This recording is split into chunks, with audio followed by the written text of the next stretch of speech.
Yang terhormat Bapak Febra Robianto, SEMSI AKT, selaku dosen pengampu mata kuliah Manajemen Pengantar. Di sini saya Muhammad Rifki Arfiansyah, NIM 2020190, kelas akuntansi 1D.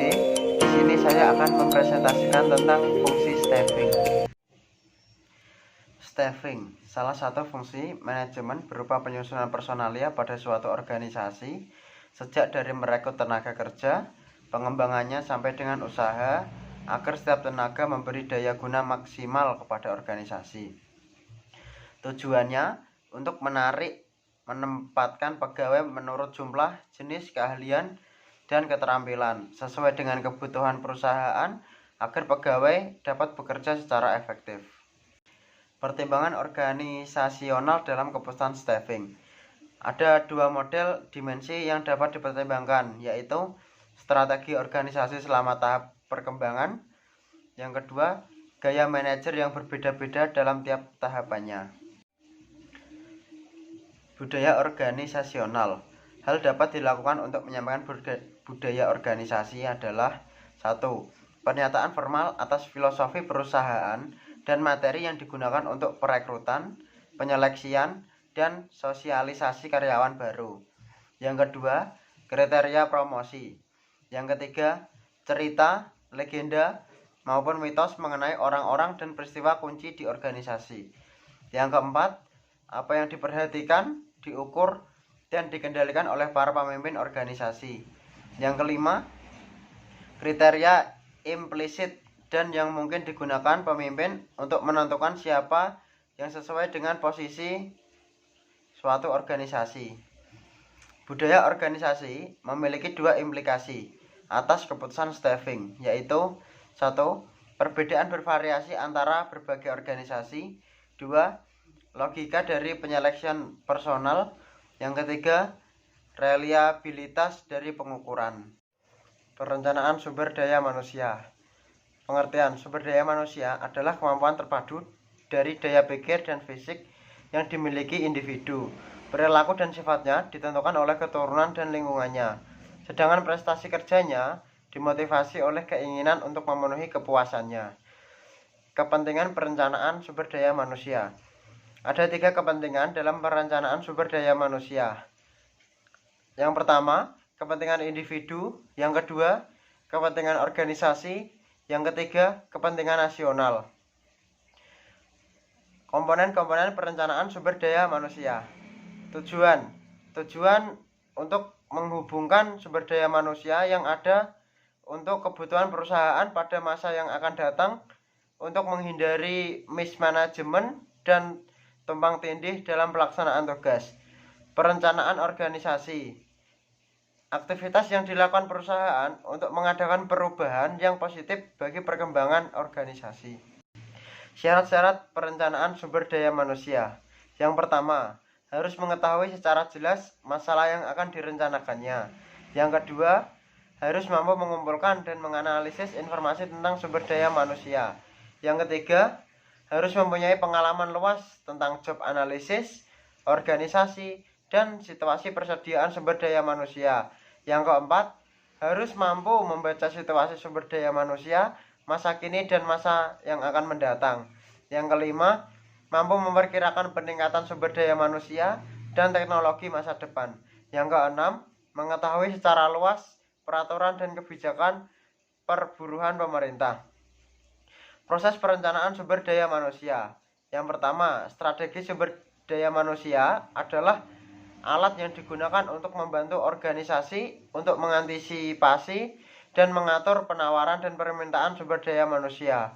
Yang kedua, strategi sumber daya manusia ini memberikan arah secara keseluruhan mengenai bagaimana kegiatan sumber daya manusia akan dikembangkan dan dikelola. Macam-macam prosedur perencanaan sumber daya manusia.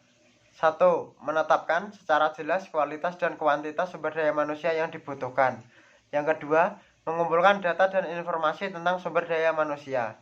Yang ketiga, mengelompokkan data dan informasi serta menganalisisnya.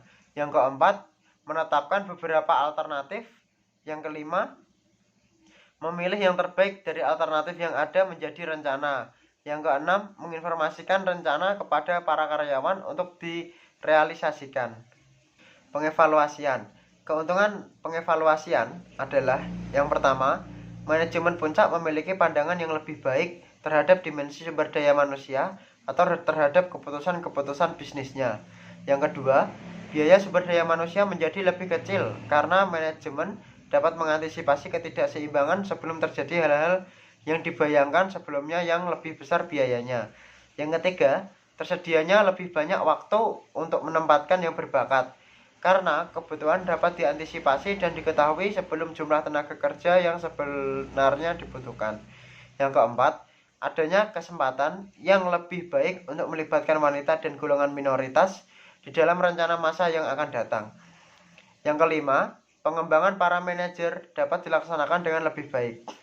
Yang menjadi kendala adalah yang pertama, standar kemampuan sumber daya manusia. Yang kedua, manusianya sendiri atau makhluk hidup. Yang ketiga, situasi sumber daya manusia.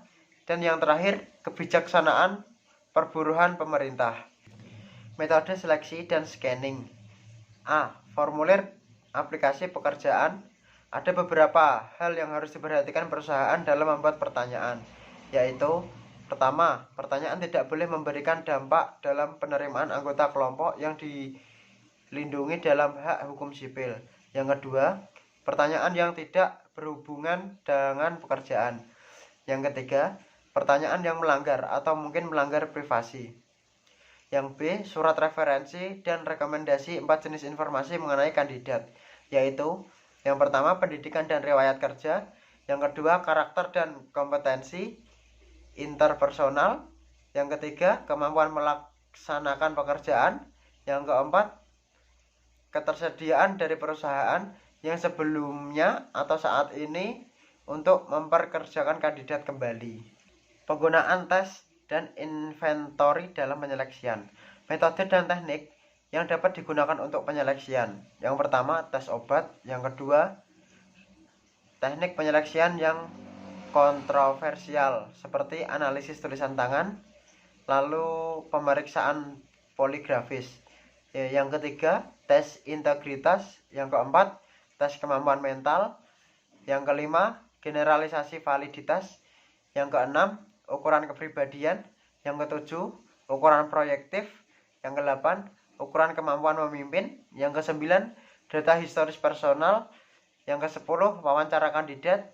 Dan yang terakhir, tes sampel kerja. Pemberian jasa dan penghargaan. Penentuan kompensasi, kebijakan-kebijakan, dan praktek-praktek manajemen ditentukan oleh interaksi dari 3 faktor, yaitu yang pertama, kesediaan membayar sesuai dengan pengorbanan yang diberikan kepada organisasi atau perusahaan. Yang kedua, kemampuan membayar yang tergantung pada pendapatan yang diterima oleh perusahaan yang tidak lepas dari produktivitas karyawan.